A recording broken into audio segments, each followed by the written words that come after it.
Tagaytay is the place to be kung naghahanap ka ng vacation home or retirement home o yung bahay na pwede mong ipa-Airbnb.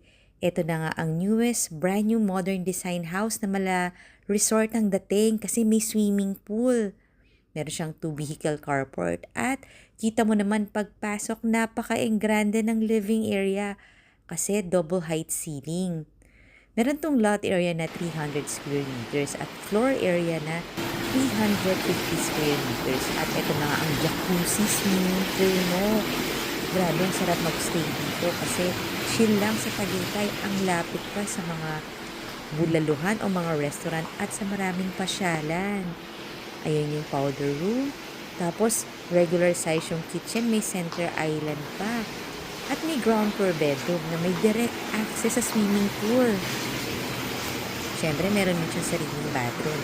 At lahat ng bedrooms, bukod sa may sariling bathroom, fully air-conditioned na. Tapos may mga modular cabinets na rin.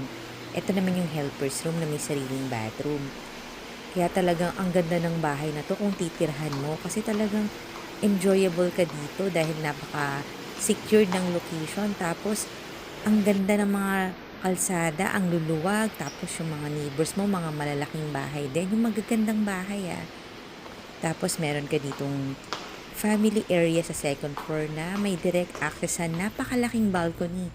Nakita mo naman yan, ang dami mong mga puno sa paligid. Tapos syempre, nature vibe. O di ba ang laki dito sa balcony.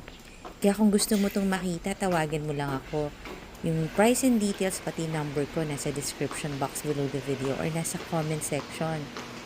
Bagay ito sa mga medium-sized to big families. Kasi meron siyang 4 bedrooms. Ito yung unang bedroom. Napansin nyo, may sarili na rin siyang bathroom. Tapos another bedroom. Dito. Ayan.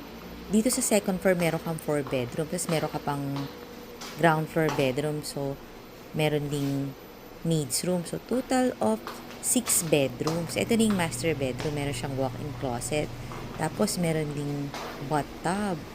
Ang ganda ng view pag nandito ka. Kaya kung gusto mo ng tahimik na lugar, malamig, maganda dito sa Royal Tagaytay Estate. Ang luwag din ng master bedroom. Ayan yung kanyang TV area.